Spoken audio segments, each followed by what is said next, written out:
recipes20 വീണ്ടും സ്വാഗതം. ഇന്ന് നമ്മൾ നല്ലൊരു സ്പാഞ്ച് കേക്കുമായിട്ടാണ് വന്നിരിക്കുന്നത്. നമ്മൾ ഇതിനു മുമ്പ് ഒരു വീഡിയോ ഇട്ടിരുന്നു. ഒരു ടീ കേക്ക് എല്ലാവർക്കും ഈവൻ കുട്ടികൾക്ക് പോലും ഉണ്ടാക്കാൻ പറ്റുന്ന രീതിയിൽ പെട്ടെന്ന് ഒരു ടീ കേക്ക് ഉണ്ടാക്കുന്ന വിധം നമ്മൾ ഓൾറെഡി വിട്ടിരുന്നു. ഇന്ന് നമ്മൾ ഇച്ചിരൂടെ അതിലും നല്ല സോഫ്റ്റായിട്ട് നമുക്ക് എങ്ങനെ ഒരു കേക്ക് ഉണ്ടാക്കിയെടുക്കാം എന്ന വീഡിയോയിലേക്കാണ് നമ്മൾ കിടക്കുന്നത്. അതിന് മുമ്പ് ഞാനിവിടെ ഒരു പാൻ എടുത്തിട്ടുണ്ട്. റൗണ്ട് ടൈപ്പിലുള്ള കേക്കാണ് ഞാൻ ഉദ്ദേശിക്കുന്നത്. അതുകൊണ്ട് റൗണ്ട് ടൈപ്പിലുള്ള ഒരു ബേക്കിംഗ് പാനാണ് എടുത്തിരിക്കുന്നത്. അന്നേരം അതിന് ചുറ്റും നമ്മൾ നല്ലപോലെ എണ്ണ തേച്ചിട്ട് ബട്ടർ പേപ്പറോ അല്ലെങ്കിൽ വൈറ്റ് പേപ്പർ ആണെങ്കിലും മതി, ബട്ടർ പേപ്പർ ഇല്ലെങ്കിൽ അത് നമുക്ക് നല്ലപോലെ എണ്ണ തടവി കൊടുക്കാം. ഞാനിപ്പോൾ ഒരു ബേക്കിങ്ങിൻ്റെ ഒരു ടിൻ എടുത്തിട്ടുണ്ട്. അത് നമുക്ക് ചുറ്റും ഇങ്ങനെയൊന്ന് എണ്ണ തേച്ച് കൊടുക്കാം. ഇതിപ്പോൾ ഞാനിവിടെ എടുത്തിരിക്കുന്ന ഇത് ശരിക്കുള്ള ബേക്കിംഗ് ടിന്നല്ല. നമ്മുടെ ബിസ്ക്കറ്റൊക്കെ കിട്ടത്തില്ലേ, നമുക്ക് പുറത്തുനിന്ന് ഡാനിഷിൻ്റെ ഒക്കെ ബട്ടർ കുക്കീസ് പോലത്തെ ആ ഒരു ഇതാണ് ഞാൻ എടുത്തിരിക്കുന്നത് റൗണ്ടിൻ്റെ. അപ്പോൾ അഥവാ ബേക്കിംഗ് പാൻ ഉള്ളവർക്ക്, ബേക്കിങ്ങിൻ്റെ ടിന്ന് റൗണ്ടിലുള്ളവർക്ക് അതാണല്ലോ യൂസ് ചെയ്യാം. ഇതിപ്പോൾ ഞാൻ ബേക്കിംഗ് ടിൻ ഇല്ലാത്തവർക്ക് വേണ്ടി ഇതാണേലും യൂസ് ചെയ്യാം എന്ന് കാണിക്കാൻ വേണ്ടിയാണ് ഞാനിപ്പോൾ ഇത് എടുത്തിരിക്കുന്നത്. ബട്ടർ പേപ്പർ ഉള്ളവർ ബട്ടർ പേപ്പർ യൂസ് ചെയ്യുക. ഞാനിപ്പം ഈ ബട്ടർ പേപ്പർ ഇല്ല എന്നോർത്ത് ആരും വിഷമിക്കേണ്ട. ഞാനിപ്പോൾ അതിന് പകരമായിട്ട് നമ്മളിത് ഈ വൈറ്റ് പേപ്പറാണ് ഞാനിവിടെ യൂസ് ചെയ്യുന്നത്. ഞാനിപ്പോൾ ബട്ടർ പേപ്പർ യൂസ് ചെയ്യുന്നില്ല, വൈറ്റ് പേപ്പർ ഇട്ട് ഞാൻ കാണിക്കാം നമ്മുടെ കേക്ക് എങ്ങനെ വരുമെന്ന്. പിന്നെ നമ്മുടെ സാധാരണ വൈറ്റ് പേപ്പർ നമ്മുടെ ട്രേയുടെ അനുസരിച്ച് ഇങ്ങനെ നമുക്കിപ്പം വട്ടത്തിലുള്ള ട്രേ ആണെങ്കിൽ അതുപോലെ ചെയ്യുക. ഇല്ലെങ്കിൽ നമുക്ക് വേറെ എന്തുവാണ് നമ്മുടെ കയ്യിലുള്ളത്, ഈ ചതുരത്തിലുള്ളതാണ് എന്താണേലും ആ രീതിയിൽ നമ്മൾ പേപ്പർ കട്ട് ചെയ്തെടുക്കാം. പിന്നെ നമ്മുടെ ഈ ചുറ്റുവശത്തും നമ്മൾ ആ പേപ്പർ വെച്ച് സർക്കിൾ ചെയ്തിട്ട് നമ്മൾ ഇതുപോലെ തന്നെ ഓയിൽ തടവി കൊടുക്കണം. ഞാനിപ്പോൾ നമ്മുടെ ബേക്കിംഗ് ടിന്ന് ഇതുപോലെ വൈറ്റ് പേപ്പറൊക്കെ വെച്ച് നല്ലപോലെ എണ്ണ പുരട്ടിയിട്ടുണ്ട്. അതും പിന്നെ നമ്മുടെ സൈഡിലെല്ലാം കണ്ട് ആ വൈറ്റ് പേപ്പർ തന്നെയാണ് യൂസ് ചെയ്തേക്കുന്നത്. ഞാൻ ബട്ടർ പേപ്പർ ഇതിനകത്ത് വെച്ചിട്ടില്ല. അതെല്ലാം നല്ലപോലെ നമുക്ക് എണ്ണ വെച്ച് ഞാൻ ആക്കിയിട്ടുണ്ട്. ഇതിപ്പോൾ നമ്മുടെ ടിൻ റെഡിയായി. നമ്മുടെ ആദ്യത്തെ പടി കഴിഞ്ഞു, നമ്മുടെ ടിൻ റെഡിയായി.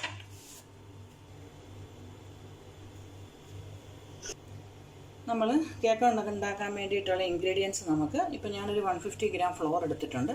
അതായത് നമ്മുടെ ഒരു മീഡിയം കപ്പിൻ്റെ വലിപ്പത്തിനുള്ളത് 150 ഗ്രാം ഫ്ലോർ നമ്മുടെ ഓൾ പർപ്പസ് മൈദയാണ്. അതിൻ്റെ കൂട്ടത്തിൽ ഞാനൊരു 1 ടീസ്പൂണോളം നമ്മുടെ ബേക്കിംഗ് പൗഡർ ചേർത്തിട്ടുണ്ട്. എന്നിട്ട് ഞാനത് 2 പ്രാവശ്യം നല്ലപോലെ സീവ് ചെയ്തിട്ട് സ്പൂൺ കൊണ്ട് തന്നെ ഇങ്ങനെ ഒന്ന് ഇളക്കി വെക്കുക. നമുക്ക് എടുക്കുന്ന സമയത്ത് നല്ലപോലെ ഇങ്ങനെ ഇളക്കിയിട്ട് വേണം നമുക്ക് ഇടാനായിട്ട് നമ്മുടെ ഫ്ലോറ്. അതിനുശേഷം ഞാൻ എടുത്തിരിക്കുന്നത് ഒരു 100 ഗ്രാമോളം ഷുഗർ എടുത്തിട്ടുണ്ട്. അത് ജസ്റ്റ് ചെറുതായിട്ടൊന്ന് പൊടിച്ചിട്ടുണ്ട്. പിന്നെ നമുക്ക് വേണ്ടത് 3 എഗ്ഗാണ്. അത് നമ്മൾ അതിൻ്റെ വൈറ്റും അതിൻ്റെ യോക്കും മാറ്റി വേണം നമുക്ക് എടുക്കാനായിട്ട്. ഇവിടെ എടുത്തിരിക്കുന്നത് നമ്മൾ ബട്ടറാണ്. ബട്ടർ ഒരു 60 ഗ്രാമോളം ബട്ടർ എടുത്തിട്ടുണ്ട്. നമ്മൾ ചേർത്ത ബേക്കിംഗ് പൗഡറാണിത്. 1 ടീസ്പൂണോളം ബേക്കിംഗ് പൗഡർ ഞാൻ ഓൾറെഡി പൊടിക്കകത്ത് ആക്കിയത് സീവ് ചെയ്ത് വെച്ചിരിക്കുകയാണ്. പിന്നെ ഉള്ളത് വാനില എസൻസ് ആണ്. കാരണം നമ്മുടെ മുട്ടയുടെ സ്മെല്ലൊന്നും വരാതിരിക്കാനാണ് നമ്മൾ വാനില എസൻസ് ചേർക്കുന്നത്. അഥവാ വാനില എസൻസിന് പകരം നിങ്ങളുടെ കയ്യിൽ വേറെ എന്തെങ്കിലും പൈനാപ്പിളോ ഉണ്ടെങ്കിൽ അത് ചേർത്താലും മതി. ഇത് നമ്മുടെ നാരങ്ങയുടെ ജ്യൂസാണ്. ഞാൻ ഒരു നാരങ്ങ പിഴിഞ്ഞിട്ട് എടുത്തിരിക്കുന്നതാണ്. നമ്മുടെ ഇതിനൊരു ഫ്ലേവർ ആഡ് ചെയ്യാൻ വേണ്ടിയാണ് നാരങ്ങ എടുത്തിരിക്കുന്നത്. പിന്നെ നാരങ്ങയുടെ സെസ്റ്റ് ഞാൻ എടുത്തിട്ടുണ്ട്. നമ്മുടെ ഒരു നാരങ്ങയെ ഞാൻ കുറച്ച് ഇങ്ങനെ ചെറുതായിട്ടൊന്ന് ഇതാക്കി തൊലി പോലെ എടുത്തിട്ടുണ്ട്. നമുക്ക് മുട്ടയുടെ വെള്ളയും ഉണ്ണിയും കൂടെ ഒന്ന് വേർതിരിക്കാം. അതിന് നമ്മൾ അല്ലാതെ വേർതിരിച്ചാലും മതി. ഇനി ഉണ്ണി നമുക്ക് നല്ല രീതിയിൽ കിട്ടാൻ വേണ്ടിയാണ് ഞാനിങ്ങനൊരു പാത്രം എടുത്തിരിക്കുന്നത്.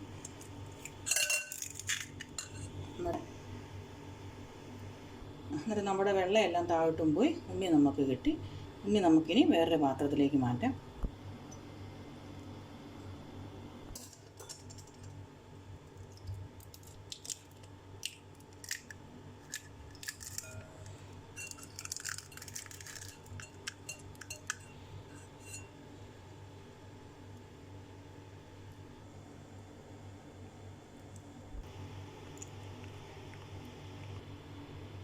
അങ്ങനെ നമ്മുടെ 3 മുട്ടയുടെ ഉണ്ണിയും വെള്ളയും തിരിച്ചിട്ടുണ്ട്. നമുക്കിപ്പോൾ 3 ഉണ്ണി സെപ്പറേറ്റ് കിട്ടി, വെള്ളയും മാറ്റിയിട്ടിട്ടുണ്ട്. നമ്മളിപ്പോൾ നമ്മുടെ മുട്ടയുടെ വെള്ളം ഹാൻഡ് ബീറ്റർ ഉള്ളവർ അത് യൂസ് ചെയ്യാം. ഇപ്പോൾ എൻ്റെ കയ്യിൽ ഇതുള്ളതുകൊണ്ടാണ് ഞാനിത് യൂസ് ചെയ്യുന്നത്. അന്നേരം മുട്ടയുടെ വെള്ളം നമുക്കൊന്ന് ആദ്യം ലോ സ്പീഡിലിട്ട് ഹൈ സ്പീഡിലാക്കി അടിച്ചു കൊടുക്കുക. അന്നേരം നമ്മളിതിന് ശ്രദ്ധിക്കേണ്ടത് നമ്മുടെ പാത്രം നല്ല ഡ്രൈ ആയിരിക്കണം, വെള്ളം ഒട്ടും കാണരുത്. പിന്നെ നമ്മൾ ഉപയോഗിക്കുന്ന ബീറ്ററും നല്ല ഡ്രൈ ആയിരിക്കണം, അല്ലെങ്കിൽ നമ്മുടെ മുട്ടയുടെ വെള്ളം പൊങ്ങി വരത്തില്ല.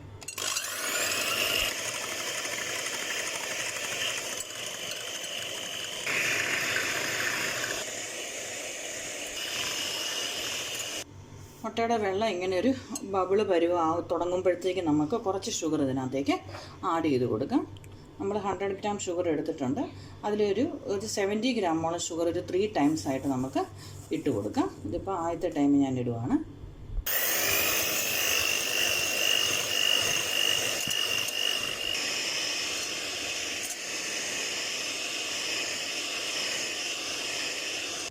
ഇനിയും രണ്ടാമത്തെ ഞാനൊരു 30 ഗ്രാമോളം ഷുഗർ ഇട്ട് കൊടുത്തിട്ടുണ്ട്. അതുകൂടെ നമുക്ക് ഇതുപോലെ തന്നെ ഒന്ന് ബീറ്റ് ചെയ്തെടുക്കാം.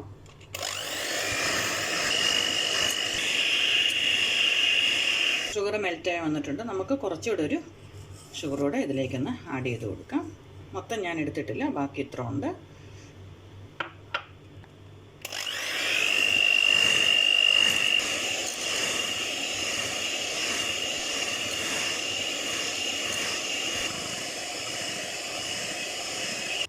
നമ്മുടെ ഇപ്പം ഇത് മുട്ടയുടെ വെള്ളം ആയിട്ടുണ്ട്. ഇത് എടുത്തു കഴിയുമ്പം ഇങ്ങനെ നിൽക്കണം. നമ്മുടെ മുട്ടയുടെ വെള്ളം നല്ല സോഫ്റ്റായിട്ട് തന്നെ. ഇനി ഒത്തിരി ഹാർഡാക്കേണ്ടത്. ഈ രീതിയിൽ നമുക്ക് ഇങ്ങനെ വിട്ടുപോരുന്ന രീതിയിലുള്ള ആ പരുവത്തെ നമുക്ക് നിർത്താം. ഇതിലാണ് നമ്മുടെ കേക്കിൻ്റെ സോഫ്റ്റ്നെസ് ഇരിക്കുന്നത്. അതുകൊണ്ട് ഇത് ഇച്ചിരി സമയം എടുത്ത്, നമ്മളിപ്പോൾ ഹാൻഡ് ബീറ്റർ ആണെങ്കിലും ഇച്ചിരി സമയം എടുത്ത് തന്നെ നമ്മളത് ചെയ്യണം. അടുത്തത് നമുക്ക് നമ്മുടെ മുട്ടയുടെ ഉണ്ണിയാണ്. അത് നമുക്ക് ആദ്യം ഹാൻഡ് ബീറ്റർ കൊണ്ടുണ്ടെങ്കിൽ അത് ചിട്ട് ചെയ്യുക. അല്ലെങ്കിൽ നമ്മൾ ഇന്ന് ജസ്റ്റ് ഒന്ന് നല്ലപോലെ ഒന്ന് ഇങ്ങനെ ഇളക്കി കൊടുക്കണം.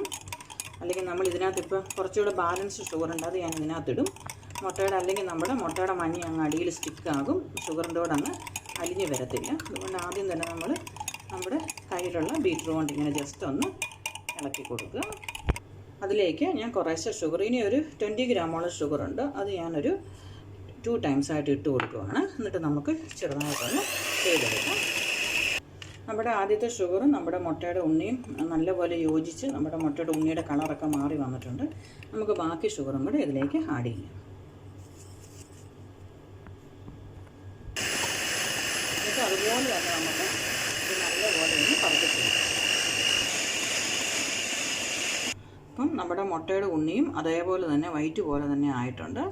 അതിലേക്ക് നമുക്ക് ഇനി ഇച്ചിരി വാനില എസൻസ് ഇട്ട് കൊടുക്കാം. ഞാനൊരു 1 ടീസ്പൂണോളം വാനില എസൻസ് ചേർക്കുന്നുണ്ട്. ഇതിലേക്ക് ഞാൻ നമ്മുടെ നാരങ്ങയുടെ നീര് ഒഴിച്ചു കൊടുക്കുകയാണ്. അത് 1 ടീസ്പൂണോളം ഉണ്ട്. ഒരു നാരങ്ങയുടെ ഒരു ടീസ്പൂണേ ഉള്ളത്, ചെറിയ നാരങ്ങ. അതിലേക്ക് ഞാൻ നമ്മുടെ സെസ്റ്റ് കൂടെ ഒന്ന് ഇട്ട് കൊടുക്കുകയാണ്. നമ്മുടെ മുട്ടയിലേക്ക് ഞാനിപ്പോൾ ആ മുട്ടയുടെ ഉണ്ണി അടിച്ചു വെച്ചിരുന്നതും നമ്മുടെ വാനില എസൻസും നാരങ്ങാ നീരിൻ്റെ എല്ലാം കൂടെ ഇതിലേക്ക് ഞാൻ ആഡ് ചെയ്യുവാണ്. അതിലേക്ക് ഞാൻ നമ്മുടെ പൊടി കുറേശ്ശെയായിട്ട് ഇടുവാണ്. ഇത് നമ്മൾ ഇളക്കുമ്പം അടിയിൽ നിന്ന് തന്നെ നല്ലപോലെ ഇളക്കണം.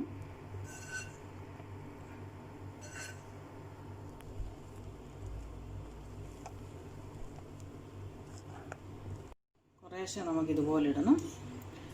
3 പ്രാവശ്യമായിട്ടാണ് ഞാൻ ആ പൊടി ഇടുന്നത്.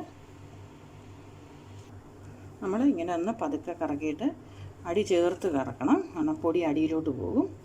എന്നിട്ട് ഒന്ന് ഇങ്ങനെ കട്ട് ചെയ്ത് വേണം ഇളക്കാൻ.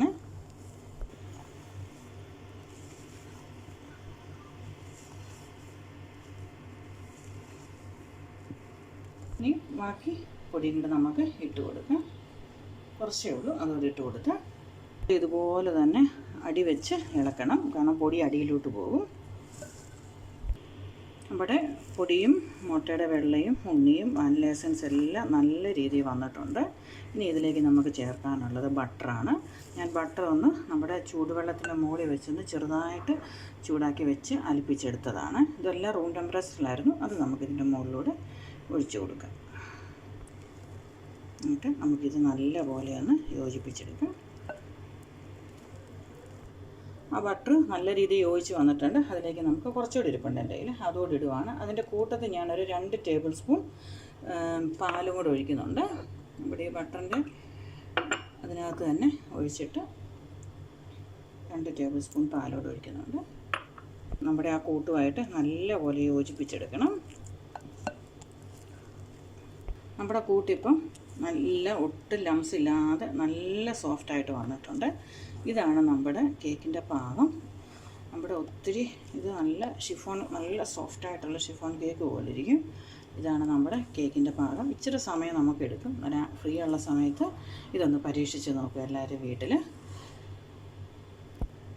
ഇനി നമുക്കിതൊരു ട്രേയിലോട്ട് മാറ്റാം. ഞാനിപ്പം നമ്മുടെ റൗണ്ടിലുള്ള ട്രേ ആണ് എടുത്തിരിക്കുന്നത്.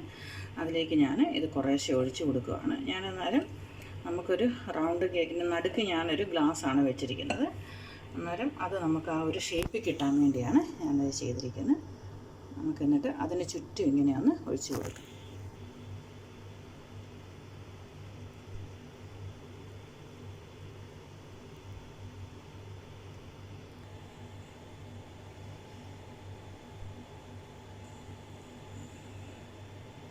നമ്മളിപ്പോൾ ഈവൻലി ഒഴിച്ച് കൊടുത്തിട്ടുണ്ട്. നമുക്കിനി ഇതൊന്ന് ടാപ്പ് ചെയ്തെടുക്കണം, നമ്മുടെ എയർ ബബിളും എല്ലാം ഒന്ന് പോകാൻ വേണ്ടി. ഞാനിപ്പോൾ ഒരു 10 മിനിറ്റ് പ്രീ ഹീറ്റ് ചെയ്തായിരുന്നു. അത് ഞാനൊരു 30 മിനിറ്റിലേക്ക് ആക്കുകയാണ്. 30 മിനിറ്റ് ഒരു 170 ഡിഗ്രി സെൽഷ്യസിൽ ബേക്കിങ്ങിലാണ് ഞാൻ ഇട്ടിരിക്കുന്നത്. ഇനി നമുക്ക് ട്രേ ഒന്ന് വെച്ച് കൊടുക്കാം. അത് കഴിഞ്ഞിട്ട് 30 മിനിറ്റ്സ് കഴിഞ്ഞിട്ട് നമുക്ക് നോക്കാം. റെഡി ആയിട്ടുണ്ട്. നമുക്കതെടുക്കാം. നല്ല ചൂടാണ്, നല്ല മണവും വരുന്നുണ്ട്. നമ്മുടെ കേക്ക് നല്ലപോലെ പൊങ്ങി. നമ്മുടെ ഗ്ലാസ് ഇപ്പം കേക്കിനകത്താണ്. അതിന് തണുത്ത് കഴിയുമ്പം നമുക്ക് ആ ഗ്ലാസ് ഇങ്ങനെ എടുക്കാം. ഒന്ന് തണുക്കാനായിട്ട് നമുക്കൊന്ന് നമ്മുടെ സൂപ്പർ സോഫ്റ്റ് ഷിഫോൺ കേക്ക് ഇപ്പോൾ റെഡി ആയിട്ടുണ്ട്. നല്ല സൂപ്പർ സോഫ്റ്റാണ് ഈ കേക്ക്. ഇതിപ്പം കണ്ടില്ലേ, നമ്മൾ ഒരു പകുതി വരെ കണ്ട ഇത് നമ്മൾ നിറച്ചിട്ടുള്ളായിരുന്നു. ഇതിപ്പോൾ മൊത്തത്തിലിങ്ങനെ പൊങ്ങി വന്നിട്ടുണ്ട്. നമ്മുടെ ഗ്ലാസിൻ്റെ മോള് വരെ വന്നിട്ടുണ്ട്. ഇതിപ്പോൾ നമ്മൾ ഗ്ലാസ് വെച്ചുകൊണ്ടാണ് അതിങ്ങനെ ഇച്ചിരി വിണ്ട് കീറിയിരിക്കുന്നത്. നമ്മുടെ കയ്യിൽ ഈ ബിസ്ക്കറ്റിൻ്റെയൊക്കെ ഒരു പാത്രം ഉണ്ടെങ്കിൽ നമുക്കിത് വീട്ടിൽ തന്നെ ഉണ്ടാക്കിയെടുക്കാം. അല്ലാതെ നമുക്ക് ഇങ്ങനെ നമ്മുടെ ബേക്കിംഗ് ടിന്നൊക്കെ പുറത്ത് കിട്ടും. നമ്മുടെ ഈ അകത്ത് തന്നെ അതിൻ്റെ കുഴിവുള്ള ബേക്കിംഗ് ടിന്ന് നമുക്ക് കിട്ടും. ഇതിപ്പോൾ ഞാൻ ഗ്ലാസ് വെച്ചിരിക്കുന്നതുകൊണ്ടാണ് ഇങ്ങനെ ഇരിക്കുന്നത്. എന്നിട്ട് നമുക്ക് ഈ ഗ്ലാസ് ഒന്ന് ഇതേ നിന്ന് എടുക്കാം. നമ്മുടെ ഇത് കേക്ക് ഇപ്പം നല്ലപോലെ തണുത്തിട്ടുണ്ട്. നമുക്ക് ഗ്ലാസ് ഒന്ന് എടുക്കാം. നമ്മുടെ കേക്ക് ഞാൻ എടുക്കുകയാണ്. കേക്കിൽ എണ്ണമയം ഇത് നമ്മുടെ ഗ്ലാസ്സിൽ എണ്ണമയം പുരട്ടിയോണ്ടാണ് എനിക്ക് കൈ തിന്നുന്നുണ്ട് എടുക്കുമ്പോൾ. എന്നിട്ട് നിങ്ങളിങ്ങനെ ഉണ്ടാക്കുകയാണെങ്കിൽ നമുക്ക് നമ്മുടെ കേക്ക് ടീൻ ഇല്ലെങ്കിൽ നമുക്ക് നമ്മുടേതായിട്ടുള്ള കേക്ക് ടീൻ ഉണ്ടാക്കിയെടുക്കാം എന്ന് മനസ്സിലായില്ല. അന്നേരം നിങ്ങളൊരു സ്റ്റീൽ ഗ്ലാസ് ഇടുകയാണെങ്കിൽ നമുക്ക് ആ രീതിയിൽ തന്നെ നല്ല രീതിയിൽ നമുക്ക് എടുക്കാൻ പറ്റും. ഇപ്പം കണ്ടോ, നമ്മുടെ കേക്ക് കണ്ട് ഇത്രയും വലുപ്പമുണ്ട് നമ്മുടെ കേക്കിന്. നമുക്കിനി നമ്മുടെ കേക്ക് ഒന്ന് ഡീമോൾഡ് ചെയ്തെടുക്കാം. നമുക്ക് കേക്ക് മൊത്തത്തിലൊന്ന് എടുക്കാം. അപ്പം ഞാൻ പേപ്പറാണ് ഇട്ടിരിക്കുന്നത്. അന്നേരം നിങ്ങളിനിയും ബട്ടർ പേപ്പർ ഇടുന്നെങ്കിൽ എപ്പോഴും ഇടുമ്പോൾ ഇതിൻ്റെ മോള് വരെ പേപ്പർ ഇടാൻ ശ്രദ്ധിക്കണം. എൻ്റെ ഇപ്പം പേപ്പർ ഞാൻ കറക്റ്റ് ഇട്ട കാരണം നമ്മുടെ കേക്കെല്ലാം നല്ലപോലെ പൊങ്ങി വന്ന കാരണം അതായത് എനിക്ക് ആ പേപ്പർ പിടുത്തം കിട്ടിയില്ല. ഞാൻ അവിടെ ഒന്ന് ഡീമോൾഡ് ചെയ്തെടുക്കുകയാണ്. പേപ്പറിൻ്റെ അറ്റം എനിക്ക് കിട്ടുന്നില്ല. അന്നേരം നിങ്ങളെപ്പോഴും ശ്രദ്ധിക്കേണ്ടത് നമ്മൾ മോള് വരെ പേപ്പർ ഇടാനായിട്ട് ഓർത്തോണം. നമ്മുടെ കേക്കിൻ്റെ അടിയൊക്കെ കണ്ടോ, നമ്മുടെ ബട്ടർ പേപ്പർ എങ്ങനെ നമ്മൾ യൂസ് ചെയ്യുന്നു ആ രീതിയിൽ തന്നെയാണ് നമ്മുടെ കേക്ക് വന്നിരിക്കുന്നത്. നല്ല വൃത്തിക്ക് വന്നിട്ടുണ്ട് കണ്ടോ. ബാക്ക് സൈഡും എല്ലാം അതുപോലെ തന്നെ നമ്മൾ എങ്ങനെയാണോ ബട്ടർ പേപ്പർ യൂസ് ചെയ്യുന്നത് ആ രീതിയിൽ തന്നെ നമുക്ക് ഈ സൈഡിൽ നിന്ന് എല്ലാം ഇതൊന്ന് മാറ്റിയെടുക്കാം. ബാക്കിൽ നിന്ന് നമുക്ക് പതുക്കെ ഒന്ന് മാറ്റാം.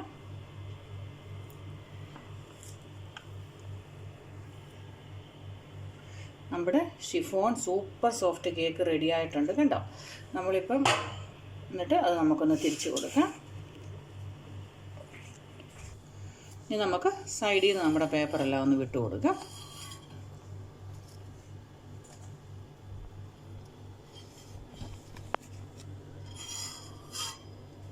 ഉണ്ടോ, നമ്മൾ വൈറ്റ് പേപ്പർ തന്നെ യൂസ് ചെയ്തിരിക്കുന്നത്, ബട്ടർ പേപ്പർ അല്ല. ഉണ്ടോ, നമുക്ക് അന്നേരം ഇങ്ങനെ നമുക്ക് കേക്ക് ഉണ്ടാക്കിയെടുക്കാം. നമുക്കിനി കേക്ക് ഒന്ന് മുറിച്ച് നോക്കാം. നമ്മുടെ നല്ല സോഫ്റ്റ് ആയിട്ടുള്ള കേക്കാണ്.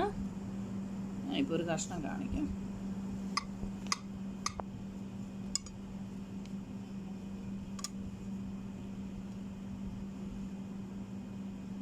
ഇതുപോലെ നല്ല സോഫ്റ്റായിട്ടുള്ള നല്ല ഫ്ലഫി ആയിട്ടുള്ള കേക്കാണ്. ഇതെല്ലാവരും ഒന്ന് വീട്ടിൽ പരീക്ഷിച്ച് നോക്കണം. ഇച്ചിരി സമയമെടുക്കും, എന്നാലും നമുക്ക് നല്ല രീതിയിലൊരു കേക്ക് ഉണ്ടാക്കിയെടുക്കാം. ഇനിയും ഇതുപോലത്തെ നല്ല നല്ല വീഡിയോകളിലൂടെ നമുക്ക് വീണ്ടും കാണാം. വീഡിയോ ഇഷ്ടപ്പെട്ടാൽ ലൈക്ക് ചെയ്യാനും ഷെയർ ചെയ്യാനും സബ്സ്ക്രൈബ് ചെയ്യാനും മടിക്കരുത്.